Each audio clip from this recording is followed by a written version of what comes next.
हो, काय सांगणार पुण्यामध्ये खरं तर आपले जावई जे आहेत प्रांजल खेवलकर यांना एका रेव पार्टी दरम्यान पोलिसांनी ताब्यात घेतल्याची माहिती आहे. काय याबाबत आपली पहिली प्रतिक्रिया आहे? गेल्या काही दिवसामध्ये जे वातावरण सुरू आहे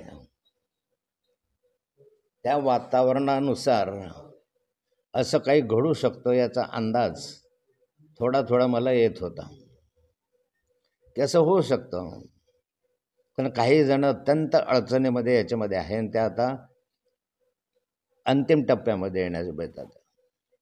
मी फारसं त्याच्यावर बोलणार नाही, परंतु अलीकडे ज्या काही घटना पुण्यामध्ये घडली असं सांगितलं जातं ते मी फक्त तुमच्या चॅनेलवरून पाहिलं. माझं प्रत्यक्ष त्यांच्याशी अजून बोलणं होऊ शकलं नाही, कारण ते पोलिसांच्या ताब्यामध्ये आहे.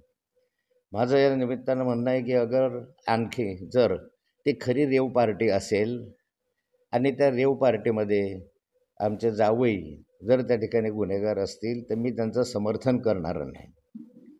पण पोलीस यंत्रणेने या ठिकाणी प्रामाणिकपणे तपास करावा अशी अपेक्षा आहे. कारण बऱ्याचदा असं होतं की पोलीस काहीही करू शकतात, ही भावना जनमानसामध्ये आहे.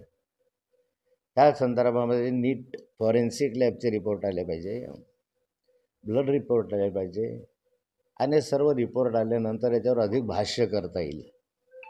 अपुऱ्या माहितीच्या आधारावर अधिक भाष्य करणं चुकीचं होईल. त्यामुळे नंतरही मी पत्रकार परिषद घेईल.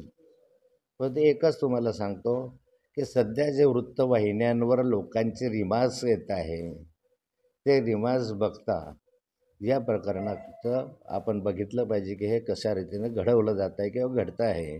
पण तथ्य समोर येईल आणि ह्याच्यामध्ये काही जावई असो का अन्य कोणी असो, जर दोषी असेल तर शासन झालं पाहिजे.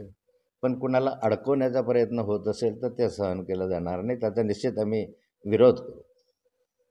बस. हो, एकीकडे राज्यामध्ये जे आहे प्रफुल्ल लोढा प्रकरण गाजते आहे, त्यावरून खरं तर अनेक आरोप प्रत्यारोप देखील